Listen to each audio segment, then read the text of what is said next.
that breaking news that you started with, Matt, overnight in Baltimore, Maryland. A portion of the Francis Scott Key Bridge has collapsed. You see what happened down into the harbor. That large boat collided with the bridge around 1:30 this morning. That just sent the span rippling down into those freezing waters below. Authorities are trying to rescue at least 7 people who were doing overnight work on the bridge. They're believed to have been tossed into the waves. Fire crews say several vehicles hit the water, including one the size of a tractor trailer. Hoping people were able to get out of their vehicles when they got into the water. Divers have been dispatched into the water for what is now being called a dire mass casualty incident.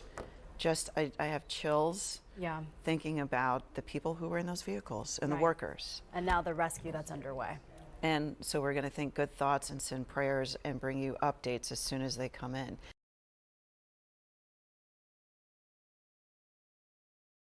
This morning, a stunning bridge collapse at the port of Baltimore. The entire Key Bridge is in the harbor. The Francis Scott Key Bridge plunging into the water overnight after it was hit by a cargo container ship. I wanted to know what the bang was. Ship hit the Key Bridge, sinking. The bridge is gone. Holy hell. Video shows smoke coming from the ship before it hit the bridge. The bridge is normally a major artery spanning the Patapsco River, and though the collapse happened in the early morning hours, 1:30 a.m., video shows cars crossing moments before the ship hits. The traffic then paused, but vehicles were still on the bridge as it then crumbled into the water. Fire department and Coast Guard teams rushed to the scene, rescuers searching the water overnight. Still very much in an active search and rescue posture. Our sonar has detected the presence of vehicles submerged in the water. The ship is an almost 950-foot container vessel called Dolly, headed from Baltimore to Sri Lanka. The Synergy Marine Corporation saying it collided with the bridge pillar, and all of its crew members, including the 2 pilots, have been accounted for.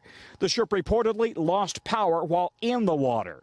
This morning, with the sun rising, search teams continue looking for any survivors in the water as the Baltimore area reels from a major collapse. Tom, we know that there were vehicles in the water, as that official pointed out. The weather is very cold, so if there are survivors who are still in the water, how long can they safely remain in those cold temps? Yeah, 40, 45 degrees on the water, 32 degrees outside right now where we are. We checked with the University of Minnesota Duluth, and they're saying at about 7 minutes, if you're in the water, you start to have exhaustion, and then you may have, if you're lucky, if you've got a flotation device, if you've got the right gear, you might be able to survive for an hour. So we are now several hours, almost 6 hours into this episode. Survivability is really potentially very, very challenging. But overhead, helicopters continue to search the water for any signs of survivors. And this is an all-hands-on-deck effort in terms of Baltimore and Maryland state authorities and surrounding counties all sending mass resources into this area, trying to find anybody who might be in the water. Let's talk, Tom, if we could, about this cargo ship itself. Earlier, you and I were on the air. We could not even make out in the dark whether the ship was still afloat. We now see that it is. We've been told by authorities that the crew remains on the ship, including presumably the pilot of this vessel.